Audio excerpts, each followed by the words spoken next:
We had a sit down before. This is our second term. Thank you for joining us again. Thanks for inviting me. Lots again. happened in the last, what's it been, about 6 months?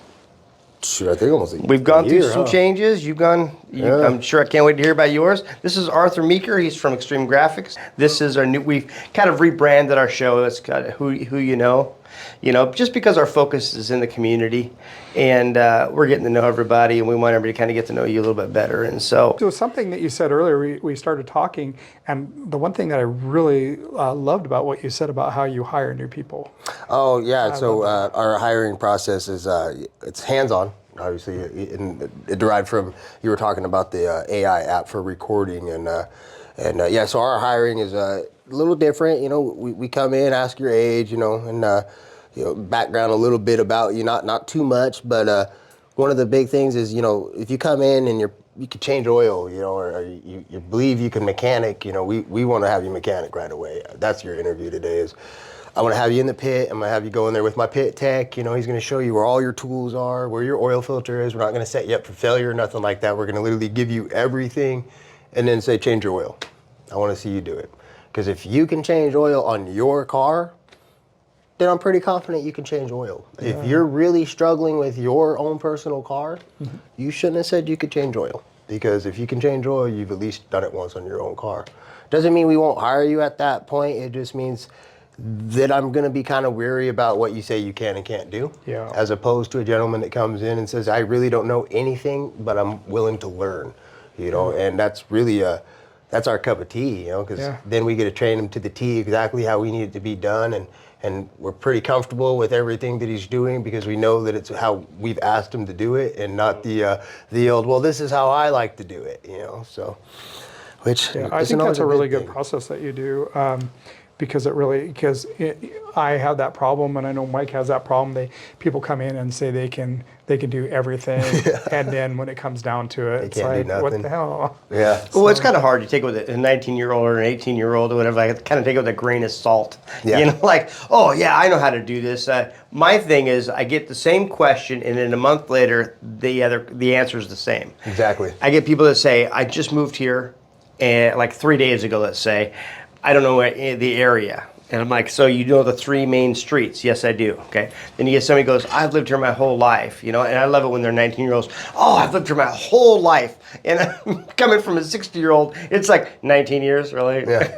But I know where they're coming from, but they think they know everything. And it's like a month later, they always say the same thing to me. Oh, I can't believe how many streets there are, And I find it easier to work with somebody that has no history because they're going to pay attention to all the little details. You got somebody that's been there their whole life. Yeah. They're like, oh, that's where James lived. Oh, that's where Arthur lived. You just go down here like, wait a second, I have no idea where I'm at, but nowadays you just got to pick this up and go, it's cheating. Yeah. That's one of our biggest concerns too, is backyard mechanics on their YouTube specials. Yeah. Because that's the other thing is, anybody and their mom, they can say they could do something, and if we just trust them. And I've walked out before. I'm like, what are you doing? I'm watching the YouTube on it. You said you know how to do it. And we have all data and stuff. I mean, there's nothing wrong with taking and utilizing all of your tools to your best capabilities, especially if you're a visual learner. Because when you work at mechanics, especially at a spot like Jiffy Lube, the manufacturers like to make sure we get everything last. Yeah. Like they do not want to give you the first dibs on the new vehicles and how to do, like a brake bleed procedure, because that takes money from them. So sometimes, you do have to do whatever you got to do to make sure you get it done. And if that requires us pulling a YouTube video because somebody, decided to video it at the dealership, by all means. Yeah. But if you're just coming in saying you know how to mechanic and you're pulling up a YouTube video, I don't want you mechanicking on anybody's car. That was a tune-up. Yeah. Something like that. So well, it's in essence, it's a lot of it. A lot of the technical stuff, like changing a headlight. Yeah. It could be as simple as 2 bolts. It could be as simple as going around the back side of it, or it could be you have to take the front casing off and things like that. So all of them are a little bit different. And so, having that depth is important. But so you had said, like, when you were hiring, it was pretty cut and dry. Yeah. Person walks in, it's like, you have a face, you have some hands. Can you change the thing of oil? Yep. We're good. Yep. And when you were saying that, I said, it's kind of nice because you have them jump right in and you kind of get them going. and I'm just like with us, and I'm just with Arthur. There's going to be certain people that come in that are attracted to certain types of jobs and things like that. You say you pretty much start them right away. Let's just see what you can do. What are the red flags that take you away from hiring somebody? When they walk in, you're like, okay, it's not happening. So, Because you seem pretty open. I am very open, and the reason why I'm open is I'm a second chance hire because I'm also a second chance hire. I don't base it off of anybody's looks, because you never know what somebody's going through that day, and they might have just had a bad day, And I don't base it off of anybody's educational level because I'm just a GED educated individual myself, and I can't spell for nothing, and sometimes I use words I don't even know what they mean. I just know how to use them in a sentence. So those key factors is why I'm pretty cut and dry when it comes to our interview process. Because at the end of the day, some of your best workers might be the guy you never thought you would hire. And I mean, I'm a prime example of that. Curtis Forever, he's fired me twice. When they hired me back on the third time, he really didn't want anything to do with me because I'd argue with customers over stuff that didn't make sense because I'm that guy, like I'd argue with people, they're like, oh, I don't want to do a whatever service, that's $100-something. And I'd be like, bro, you spend $100-something on your cell phone just to go on Facebook. This is going to last you 6 years. That's a month. Like, it's really not that much money, And although they do it, I still get a customer complaint. But I'm like, because I made sense to them, So at the end of the day, I never judge a book by its cover, and I always just give everybody the benefit of the doubt unless they straight up just lie. If they say they can do something and then you really can't do it, then what are we doing here? Why don't you just tell me the truth, brother? I gave you every opportunity to do that. So Yeah. You'd also said, like you train them and things like that, and you're very particular about image. You said, like, when somebody comes in and they're like not really presenting themselves very well, then you're like, you're always working on that, which I'm sure it helps their self-confidence. It helps a lot of things. You're in kind of a similar age group in a way, because I know that you still hire probably older people as well. Oh man, my wheelhouse is like 19 to 22 or 18 to 24. Yeah. And you're at that junction when all these things that you're teaching them are important stuff, and you can kind of change the trajectory of somebody just by planting the right seeds and then holding them accountable for those as well. Yeah. One thing that I had learned from Don Baroyan, who was a franchise guy that started the whole system years and years ago, he said your lowest expectation will be their highest achievement. And I learned that really sets the pace for a lot of things, is when you say, oh, that's a no big deal, whatever, you're going to breed that kind of energy as far as that goes. But when you say no, like you were saying, no, why are you doing this? Yeah. Why are you doing dressing this? baggy and dressing, Yeah, I should definitely reiterate when I say hiring, like I don't how you look doesn't, like if you're missing teeth or if your hair isn't perfectly in a straight line, that's not something that I'm going to judge. It's if you decide you want to come in and sag your pants and wear shoes that are just all white in an oil industry, because you want to look cool. That's one of I think my biggest pet peeve is trying to look cool on your job. Yeah. I need you to just look professional. Nobody cares about you looking cool, and like we were just saying with the guy coming in, I had everybody looking really good, and I got one of my really good workers coming in, and he just looks like he's straight out of a 2000 MTV rap video, I'm just like, what do we do, bro? Your pants are 3 times too big, your shirt's untucked, and I'm like, man, you've never been to prison, you're not a gangster, and there's no reason for you to be dressing like this, nobody's impressed with this, so he went and changed his outfits up, and the best part about it is he's like, I'm like, why is it hard for you to, to grasp the idea of not dressing like this? And he goes, I just don't think about it. He's just, I've dressed like this forever. And I'm like, and that's okay, because you're still young. And how you want to dress at home, like I dress sweatpants and a t-shirt almost 90% of the day. I go to any function, you can guarantee that I'm going to be wearing a pair of jeans and maybe a button-up. That's as nice as they can get me. And they know that, but I'm not dressing baggy.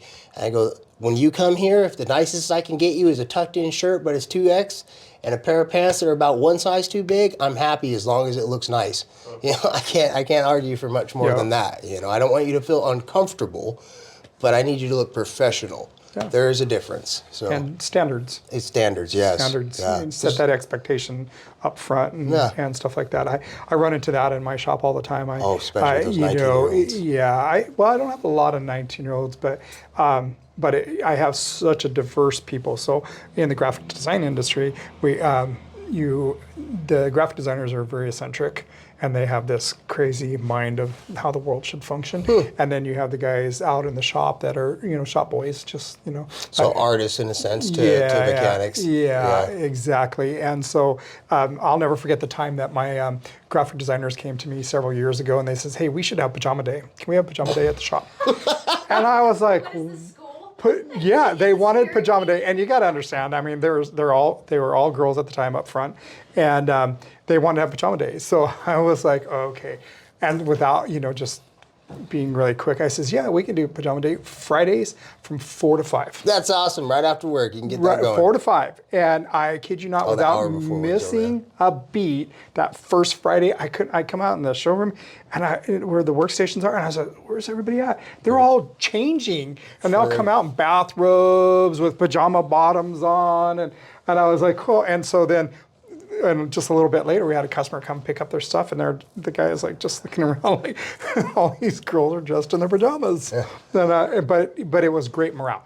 It was great for them because it was great morale, and it kind of, thank God, it went away. But so that's I'm not gonna lie. I pushed to try to get women at Jiffy Lube. Right, I was trained by a woman when I first came in. And how to do the customer service, and I've hired my cousin, and there's 3 reasons why. One, men listen to women, especially when they're cute at the store level, right? It's never a fail. Like, they will listen to her, and if she halfway knows what they're gonna do it, right? Well, when another man tells that man, we have a 50-50 shot that they're either gonna feel like, well, you ain't gonna tell me nothing, I already know, or yeah, I guess you can get it done today. That old, I already knew, but we'll let you get it done, right? And you never really get that from the female version. But also the morale that the women bring to the workforce, right? Especially in a lube industry, like any woman that you got in there, they can shoot the best with them, and then at the same time just do what she does. I'm telling you, it's the shops are so fun. I had my best friend CJ. I hired her, and when she was growing up, she worked at the shop with her dad, and her dad passed away. And nobody would give her a shot because she's only 5'3". This pretty little girl. And they didn't realize that she's tearing her cars apart the best she can. Didn't know what she was doing, and she's called me many times. I just tore it all apart. I don't know how to put it back together. And we do our best to get it back together, but. I gave her a shot in the pit, and I'll tell you right now, not only the customers, but the employees, she was the funniest. It was awesome. And then to get people's reaction, I'm like, oh, you want to see my pit tech? Yeah, hold on. And then this cute little blonde, blue-eyed girl comes up, I'm like, hey. And the customers are just like, oh my, are you serious? I'm like, yeah, she does a good job too. Like, how does she even reach under? She got a little ladder, So, but yeah, just the idea of having the women up made me think that's it's interesting because I think there's different levels to that too, because you also have like the image and stuff like that, the customer stuff and how they handle that because of how they react naturally. So you have that, like, you got to weather that storm. But then on the backside of it, I think it's so funny how people like to kind of put people in certain places. Yeah. I just, we have a pretty calico company. We have pretty, between age, sex, everything, race, everything is so different in our company. Yeah. And it's just because if you can find good people, that's the key. Yeah. And I think what's really interesting is when you find good people, they kind of forge their own path. Yeah. You got people that really want to move up and do it that way. You got people that just want to be what they do. They've got other aspirations. I just think it's really interesting. But if you get good people together, God, life is easy. It is fun, yeah. Because everybody just has their strengths. And they can just go after it and stuff. And so it's interesting though, because yes, when it comes to the customer though, you back all that out. When it comes to the customer, you're talking about, people that like, there's that first, you walk in, factor. First impression, that first 5 seconds that they see you and your company and how they vision and image and all that stuff. And it's crazy how big of a, how big that is. They don't have that opportunity to get to know somebody. You go, oh, that person was like the coolest person in the world. But it's hard when you only get that 5 seconds to make that impression. Yep. And then, so you've got to be conscientious of that. But so it's kind of a balance between finding the good people and then also trying to cover some bases and things like that on how you can accomplish what you need to accomplish. And so I think one of our biggest issues, which you guys are probably right there in the same field, well, pizza, yes, definitely. Graphics probably have to a little bit more knowledge, but is to motivate them to want to do more. Especially like when I start getting the 25 to 28-year-olds, they've already pretty much think that they're stuck, and like especially at Jiffy Lube, they're like, oh, I'm only gonna make what I make, and I'm like, I was told the same thing, and now I make 6 figures, and I was told I'd never be able to do that here. Same with that gentleman, and it's for me personally, it's to get them to understand, like the more you know, the more you're worth, and I promise you, this isn't the end of your road. You gotta want it. You gotta want to be hungry. And that's just our hardest for me. My hardest issue is getting these guys motivated and understand that they're worth more than what they think, and just because of where they're at doesn't mean they can't go further. Or even taking what they have and making it well, better. you're breaking molds that they've been, all the things that have been shown to them, and all the, maybe it's surroundings, maybe it's whatever. It's trying to break those molds and giving people the little push. I think with our company and stuff, it's when you put them in that position and then you break that mold and say, hey, listen, it's your own trajectory. I think what's funny is I used to have employees go, well, so they do 2 sides. They go, I want to make what this person makes. And they turn right around and go, well, they don't do this. Why would I have to do this? Oh, man, I And so hate you that. deal with both things. I was just about to ask a to question break like to that. twist that around to say, listen, and I use it this way. I always tell people, this is a stepping stone industry. So I want you to learn everything you can learn here. And and if you want to, you could learn how to run a business just by paying attention here, But when they call me, like when you've worked here for a while and you go and you move on to your next career choice or wherever you're going to do, when they call me for a reference, they're not going to go, okay, Tim, so how is Joe? Yeah. I'm like, they're not going to ask about this person. They're not going to ask about this person. They're going to ask about you. And so you can determine exactly where you're going to be and what you're going to do. And I would love to be able to tell them that you were hungry and eager and wanting to learn, and you were taking advantage of all the different things you had at your disposal. Like I want to tell them that. And so that's your opportunity. You can determine to do with it what you want. But it's weird when you kind of take the ceiling off a little bit. Yeah. And some people, they'll shy away from it. And some people would just be like, seriously? Mm-hmm. Seriously? Yeah. I like it when they get a little vision of their potential future, and it drives them, It's really nice. Do you get a lot of students from automotive college? Do you get anybody like that? But you guys do work with garden services, though. Wouldn't that be kind of like that, right? No, not at all. Those are special needs individuals that we work with, Right. and the reason why we do that is, so in high school I was a special needs aide, and I worked with the middle school special needs kids, and before that I never really had to. Sorry, let me answer your question first, and then I'll go back to yours. I know I'm behind the camera. So I do all of the job fairs and stuff with the kids and stuff. The thing with the automotive departments is they all believe they're gonna go own their own shop or work for some big major shop, right? And I don't know what they do afterwards. I have had some come back, and ask for a job. But it's real hard to get those kids to come to work for us. They're instructors, and they're right, man. Because at the end of the day, they're really educated. And I'm not talking about the high school kids because they don't really have automotive programs in high schools anymore. No, not anymore. No. So like C-Tech and stuff like that. But their diesel department.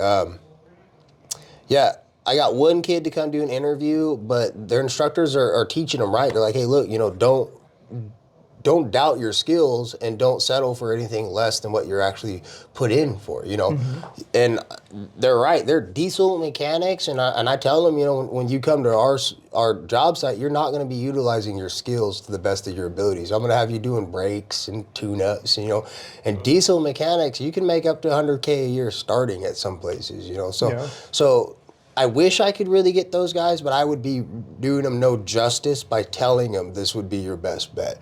Because, man, those kids are so talented. And the thing with those kids, too, here's my favorite thing, right? Like, when you go to shake a man's hand, you know, you put out and you give a good shake, you know? And those automotive programs and construction, blue-collar worker programs, out of all the job fairs I do, those are the only kids that shake hands. And it makes me so mad because I'm like, I want every one of them. Every time I'm like, I need you. It's like, because, you know, I was raised that, you know, you shake a man's hand, you look at him in his eyes, and you know, say, yeah, I really appreciate, you know, nice to meet you. And every one of those kids come out doing that, and I'm just like, oh, God, they're probably the best workers, too. You know, just because they know that, you know. But, that's good, though. You know, that's good that you recognize that, too. Yeah. And you're not selfish, you know, and trying to convince them to you know, to do that for your mom. You know, I mean, I just think that's... it'd be so wrong of me to do that. Yeah. You know, because I couldn't pay them what they're worth, you know, even with the bonus, and I'd love to. You know, I'd love to get those guys over at our stores and having them, because you guys would be happy as customers, you know, but we wouldn't do them any justice because they're worth... Well, you feel a niche and a need. You know, what's nice is, I mean, with what you're teaching the kids that you're teaching and all that stuff, I think maybe you could almost get them to the level where you could actually use this as your stepping stone. Well, we do. We give them ASE certification. We pay for that for them. So we do. We just lost our mechanic. We got him for a good 2 years, and he went and moved on. And that's what I told him. I was like, dude, once you get your certification, you know, give us your due diligence, what you feel that you owe us for the time, and then go make your $40-50 an hour, because you're way more skilled than... I think that's the right mindset to be in. It also gets a lot of loyal people that way too, you know, because they don't want to leave them. And, you know, well, you also you create a culture that you know, the kids around you, they see that, you know, and they really, it's inspiring, and so you just create that culture, and you start, you know, bringing in, you know, better people too. It's just kind of a funny balance. Yeah. It really is. Like you said, the baggy pants and all that stuff. What's really interesting is, go back, my business partner, when we first met, you know, I was in a very unique company. I was a minority, like a really big, I was like half of 1%, you know, of the company. And they're all different cultures and stuff. And it taught me something, because I think that whenever something happens to you, you know, you can always pull what you want from it, right? So I'm walking into Sam's store, and again, take this with a grain of salt. And but when I walk into Sam's store, I was joking around with him. I'm like, dude, I don't think you like white people. and he's like, what? Mortified, just mortified, because by this time, you know, we're friends. We play chess together. We do, you know, different things, and it was just funny, but. And he's like, he was mortified. And I joked around with him about that. I'm like, I don't know. I don't see any white people. He goes, they don't apply. And I'm like, why wouldn't they, you know? And so I joked around with him about that. It taught me something. It's that culture. When somebody walks in, and if they see that image and they go, you're going to get people to go, you know, oh, looks like a place I'd want to work. And that person that sees whatever culture you present and how, you know, how it is, you're going to attract that element. And that's the thing that, you know, you talk about, just like, hey, you know, come on, you know, you got to look better, you got to be better, and all that. Which is why if you go to my State and Lancaster store, they're all baggy clothes, and you go to my other stores, they're not. And the thing is that that's what it attracts, though. You know, people like, I have a lot of stores that are having a hard time hiring. I'm like, well, it's not what's out there, it's what they get from you.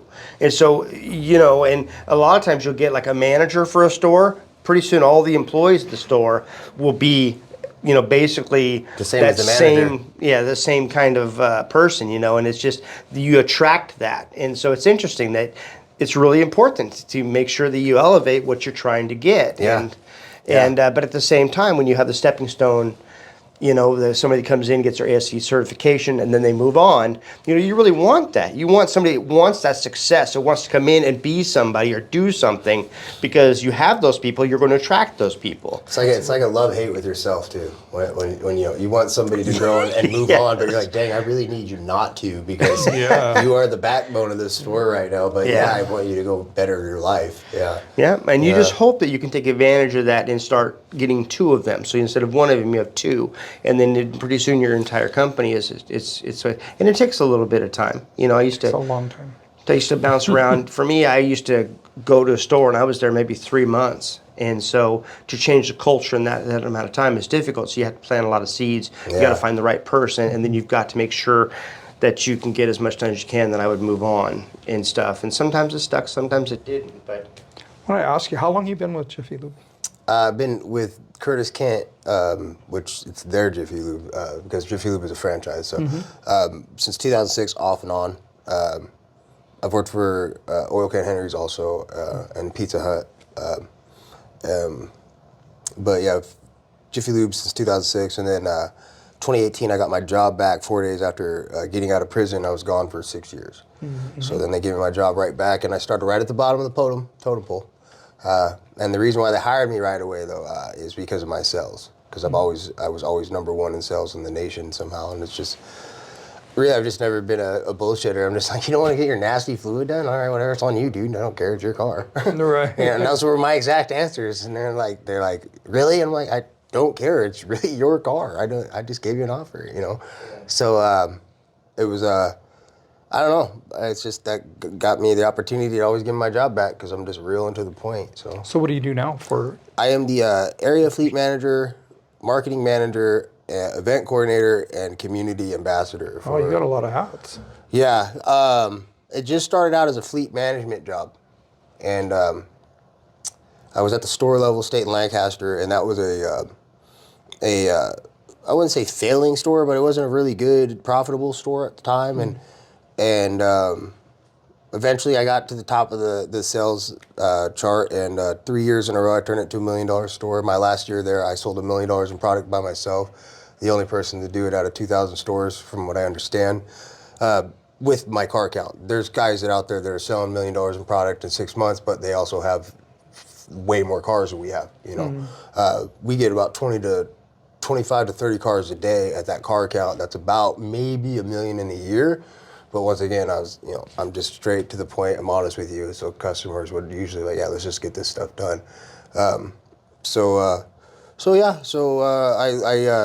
I went to Curtis one day and I said, hey, look, man, I'm noticing we're losing fleets.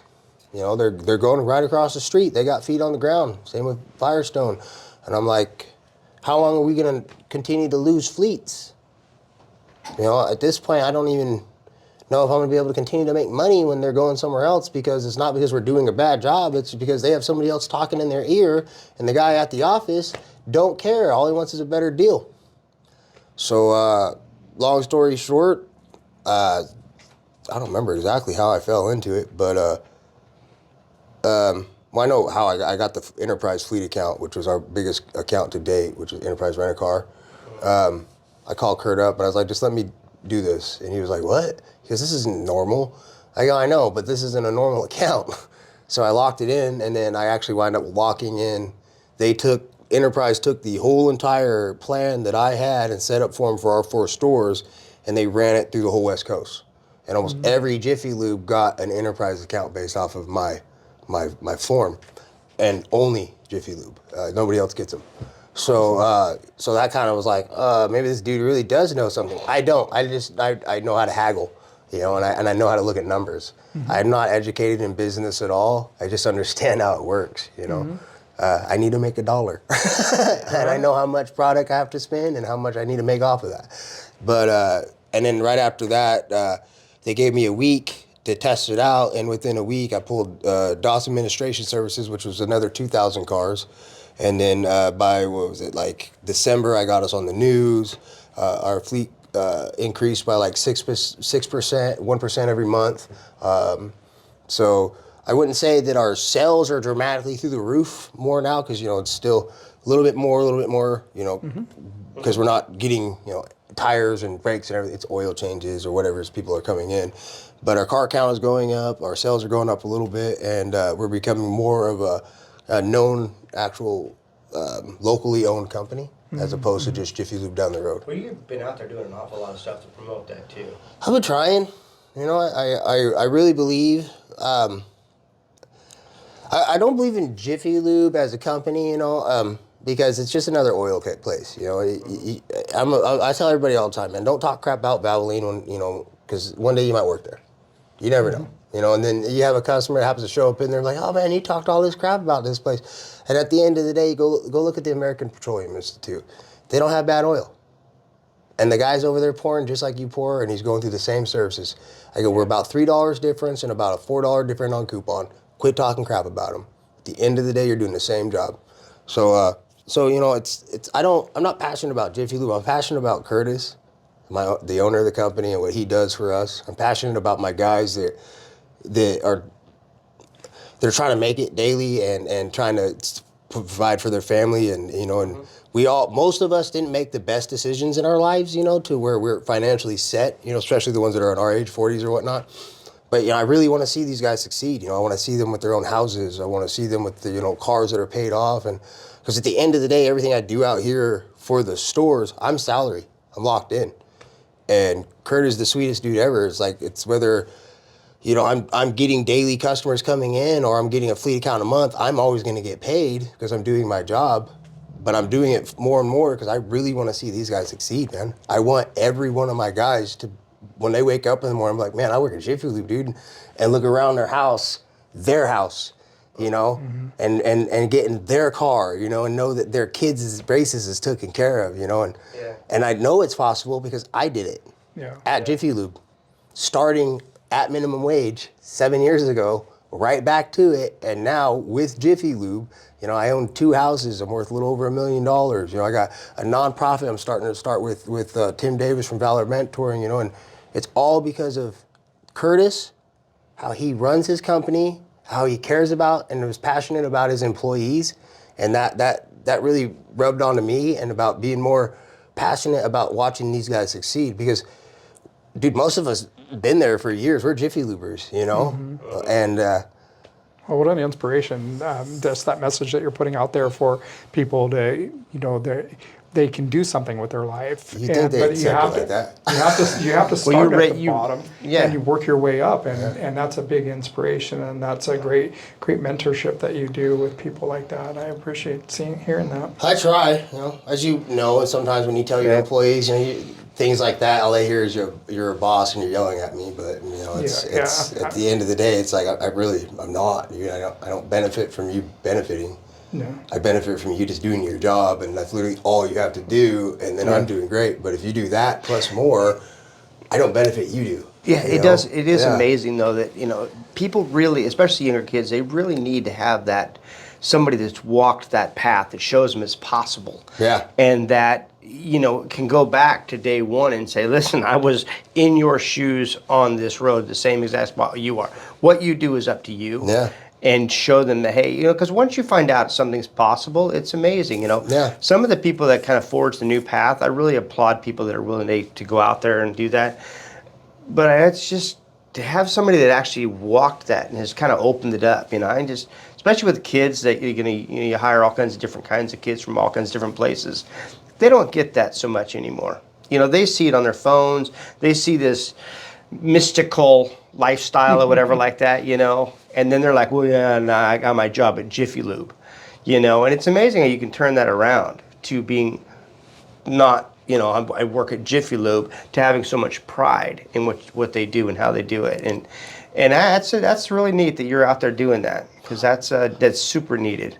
Yeah, I think so. I try to give them pride. I mean, at the end of the day, too, when you're working for one of the longest running oil companies in the nation, like we've been around since 1972. We were one of the first quick lubes, and that's a name brand, an American name brand, and there's been multiple other quick lube companies that have come and gone, So I like pizza, and printing, and sign companies. I try to give a little pride on that. They're all over the place. It's like I drive a Suburban, and I'm really proud about my Bourbon, not because of what it is, because at the end of the day, the Suburban is the longest running American automotive nameplate in automotive history. There's never, ever been any other name but Bourbon for Bourbon, Suburban. Mm-hmm. And I take a little pride in that. I'm an American, and I drive an American car, and it's one of the longest running nameplates, and I work for one of the longest running oil companies in American history. Like, that's, to me, being American, that's pretty cool,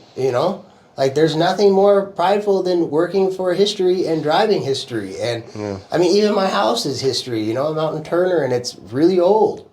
You know, so You seem like you kind of pinch yourself every once in a while. All the hard work you're doing is paying off. And like you said, this was your third stint at Jiffy Lube and with the company, and you're very thankful for the opportunity again. You know, because I know that when you're growing up, you do a lot of knucklehead stuff. You know, and We're all guilty of that. We're all guilty of that. and so it's neat to but that's a testament to. We're like, yeah. It's a testament to being with a good company that has a good leader that really says, hey, I know that this person has it, and I'm going to invest in this person. And it's not pretty sometimes. Yeah, but Kurt has definitely taught. I have three really important mentors in my life that they didn't know they were my mentor. They had no idea, which is the best mentor. Because they don't know they're teaching you until they like, wow, thanks, I noticed that. And but it was Dave Morton is my business mentor. He taught me everything about understanding a little bit better about your customer, and you can't always expect something from your customer. You just got to do what you got to do, and that's what you got to do. And if every time you get upset because something doesn't go your way, you're going to be upset every day. And that's a good point. And like with Kurt, because with employees, I get so frustrated, and he's like, if I got, every time I was frustrated at you, I did what you did, when I was yell or whatever. He's like, you'd probably beat me up already. And I'm like, well, no, and he's like, I would never beat you up. And he's like, yeah, you would. He goes, look at how you get angry sometimes. And I'm like, man, you're right. I'm an asshole. Sorry. I'm a. No, you're good. So, and that's, instead of being the boss, it's like, I'm tired of it. I don't want to hear it. He explains to you why why you could be better, not why you're messing up. He gives you an example of, or at least me. Maybe he doesn't do it to everybody. Maybe I'm a special case because he knows my background, knows exactly where I'm coming from. And he knows that I'm very passionate, so it might be a little different with me. I don't know. I'm not there in the room when he's talking to other people, but I'm pretty sure he's even across the board because he's been doing this for 40 years. Yeah. And he's had a lot of the same managers.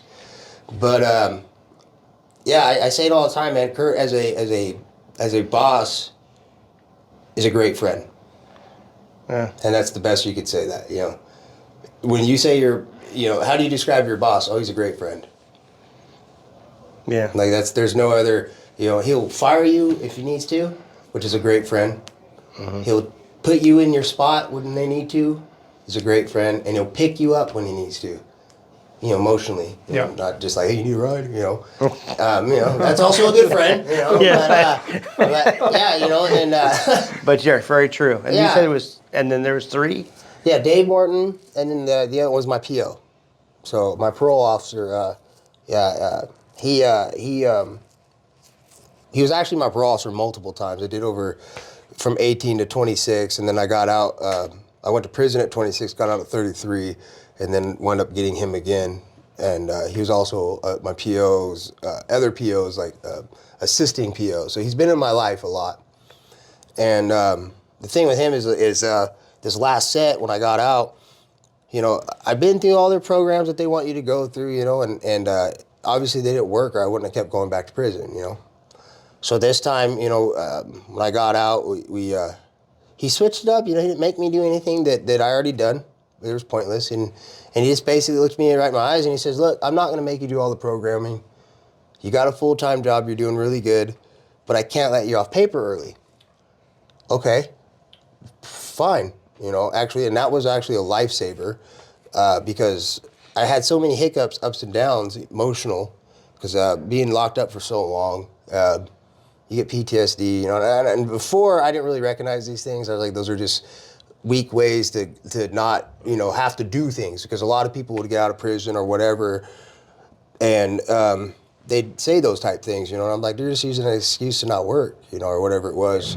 And then when I got out after doing my stretch, going through those things, if it wasn't for him going into the office at 5 o'clock in the morning, because I'm blowing his phone up at 3:30 because I'm sitting in my house by myself freaking out because I'm thinking, I'm going to jail today for some reason. I don't know why, because I woke up and I'm pretty sure, we're about to get into a riot because that was prison. I did. I woke up many times thinking it was count time. I missed count, or I'm on edge thinking somebody's coming through the door because of my lifestyle from before. And he helped me get through all of that type stuff, and it wasn't that I'm having a psychotic moment or anything. He's like, bro, you have PTSD. Loud noises, things will trigger you, and you haven't learned to recognize those triggers and let them go.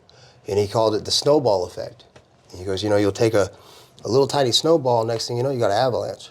Yeah. And I'm like, dang, that's me in a nutshell, man, because that's what it was, And with him doing that and continuous being there for me, not being there for his job, it's, the difference, well, come see me at 8. That's when they open. That was the difference, is he gave me the opportunity to learn more about myself instead of punishing me. He gave me the opportunity to grow and learn more about myself instead of saying, oh, you don't want to do this today? Well, we're just not going to deal with that. And then he realized it wasn't, I didn't want to do it. It's that I'm telling you, we've done this before. It's not working. It didn't work before. What's going to be the difference? Yeah. And he heard that. And he's like, you're right. And that's, sometimes in life we need somebody just to listen. Yeah, somebody to show up. Yeah. And sometimes we need somebody to tell us. And sometimes we need somebody to listen and tell us. And I'm pretty fortunate in the grace of God, when I got out, I got all 3 of that. And each one of those individuals, you put them in a room, man, they are nothing the same. You got Kurt, he's loud, kind of loud, but really direct, real sweet to the point, doesn't really cuss a lot, Then you got Dave, where he's loud, really obnoxious, car salesman, but he's to the point, and he's like, well, let me tell you about how I do it, So, so, I love him. He's like my uncle, And then you got Tyler, who's very calm, observes everything. It's his job, and never out and open, doesn't need to be seen, and just, wants to make sure you're doing good. And it's so funny that those 3 individuals with 3 different walks of life and 3 different total personalities was able to just help me grow and be a better father, a better man, a better boss, a better manager, a better worker. I really like that you have recognized the help that you've gotten along the way, and the mentorship and the people that helped you.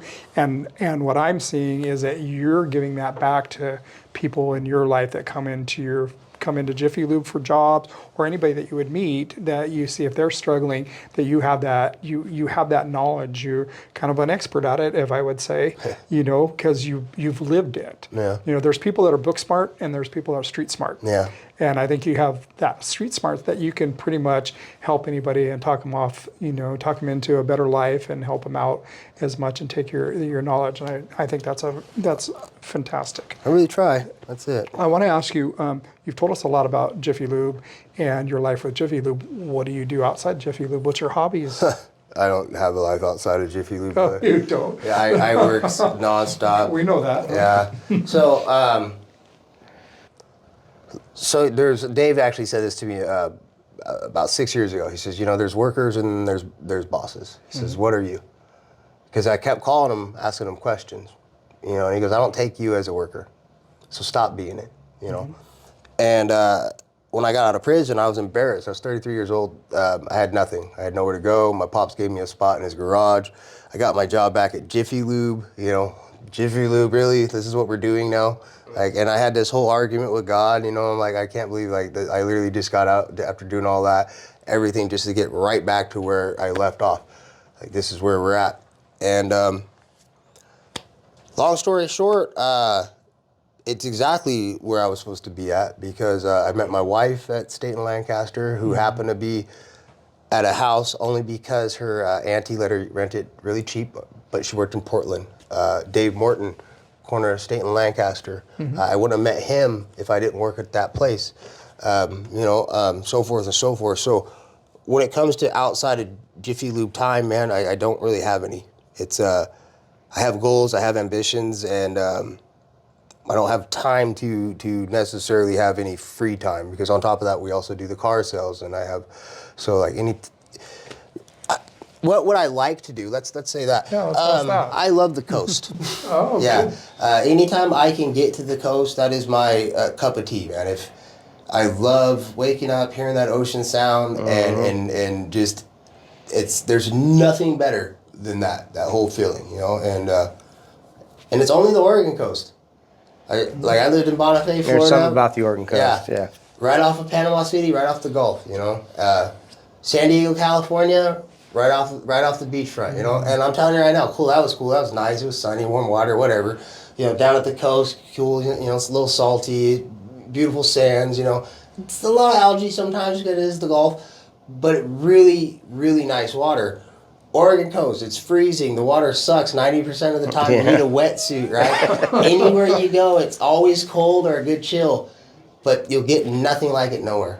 It's that smell, that sweetness, you know, that nostalgia of like the Goonies. If you watch the Goonies growing up at all, you go to the Oregon coast, you get that instantly back to the first time you seen that movie. Yeah. You know, it's just that's the nostalgia of that.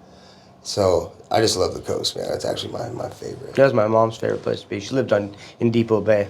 I love Depot Bay. That's such a beautiful place, man. Yeah. That's Wait my a second. mother-in-law's. I have to back that up a little bit. I lived in Newport for about 5 years, and it is the coast to me is a great place to visit. It's absolutely beautiful, but I live there, and the rain literally goes sideways most of the time in the year. Didn't say And it's windy and it's cold. And like I was a firefighter at the time too, and I was up on these 3-story shake roofs, putting out a flue fire in the middle of the store, and I'm like tied off, and I'm like, why am I doing this? And why do I live in Newport? Doesn't the rain come sideways? No. Can't we just let the rain handle this? Yeah, you know, and it was always nice during the week when I was at work, and on the weekends it was always raining. Yeah, I don't do the coast on the weekends, and I don't do it during the summer. Yeah, no. I do it in the winter, and it's Monday through Friday, and I'm out by Friday mid-morning because they're coming in by the afternoon. I want nothing to do with it. Yeah, I'm okay. I'm good. We were just in Lincoln City this last weekend, and that's my comment I made to Mike. I hate Lincoln City during the summertime. Do you fish at all, or? I don't fish. I'm a concrete Indian. I say that because I'm Native American, and everybody always like, you don't do anything native. I'm like, yeah, I know. I'm a concrete Indian, bro. I was raised in the cities. I'm not a res Indian. I don't know what to tell you. But yeah, I know my dad fishes. I don't like fishing. It's not my cup of tea. I eat a lot of fish. I love fish. Yeah. But no, I don't fish. I don't hunt. I ride Harleys. That's my pony. It's my iron horse. I like going fast in cars. That's about it. Yeah. So I'm your 100% that 80s dude. That is me. I am the 80s dude. I got the loud car, the loud bike, you know, the go-kart that's just put together kind of, you know, like anything that if you like, man, I wish I had that one, you know, in the 80s and early 90s as a kid, I got that. 6x9s in the back. Yep. The back window and jacked up with air shocks in the back with the 50s. Yep. Def Leppard wearing. I don't do the Def Leppard. I do a lot of Guns N' Roses. There, Guns N' Roses. Oh my God! So we're coming down the Sorry, road. different generation. Yeah. Oh, yeah, a little bit. Yeah. Well, Def Leppard's not bad. We're 60. Yeah. I'm 40. So Okay. we were coming down the road, and I had my cousin, me, and a friend of mine. And, you know, we went out to Silverton. I don't remember what we were doing, but I got a little bit bigger bike than them, you know. And I'm just blasting 80s ballad music just in my head. It's like, bah, you know, and I'm just going, woo, gone, right? And I look in the rear view, and they're gone. They're not there at all, right? And do you remember on, it's AC/DC's Back in Black, right? Yeah, I've heard of them. Yeah, so remember on Iron Man, and he's like, the prodigal son is coming, and he's like, I'm back in black, right? Yeah. So I'm gunning it. Wow! I get to the stop sign, and I'm like, where the heck are they at, right? Yeah. And then soon as AC/DC Back in Black comes on, and it drops right to that bass beat, right, where it just hits the solo or whatever. Then all of a sudden I just see them coming from the background. It was the coolest thing. And then right when it hit, they're like, "Bob!" And I just see them coming in. And I was like, "Oh, dude, this is so cool." How many guys you ride with? Well, that day it was only 3 of us, but usually it's anywhere from like 10 to, I'd say 5 to 10. You got your rapid fire questions? Yeah, I do. Coffee or tea to start your day? Coffee, black. Nice. Book that changed your life? Swan song. Favorite guilty pleasure TV show or movie? Video games? Video game. Awesome. Which video game? I'm gonna change this and put video games on her. So it's either Red Dead Redemption or Grand Theft Auto. Okay, all right. Go-to karaoke song. Karaoke. Go-to karaoke song? Oh my God. Mariah Carey, Fantasy. Nice. Will you sing that for us real quick? So when I first started singing that song, my wife never heard. I'm like, oh my God, I love this song, right? And I started singing it word for word, and she just says, and I said, what? And she goes, you really like this song? I'm like, I love this song. What do you mean? Reminds me of Free Guy. One word a friend would use to describe you. Asshole. Okay. If That's you 2 could words. instantly master one new skill, what would it be? Listening. Beach vacation or a mountain getaway? Well, Beach. yeah, beach. Who inspires you most right now? Inspires me most? Yeah. Oh, shoot. That's a very good question. God. That's God inspires me the most right now. God, yeah, that's good. Morning person or night owl? Both. Oh. Just depends on what we're doing. What's one thing on your bucket list that you haven't done yet? Flown a jet. Like a real jet. That's what I want. I've done everything else. That'd be. Man, I want to do it so bad.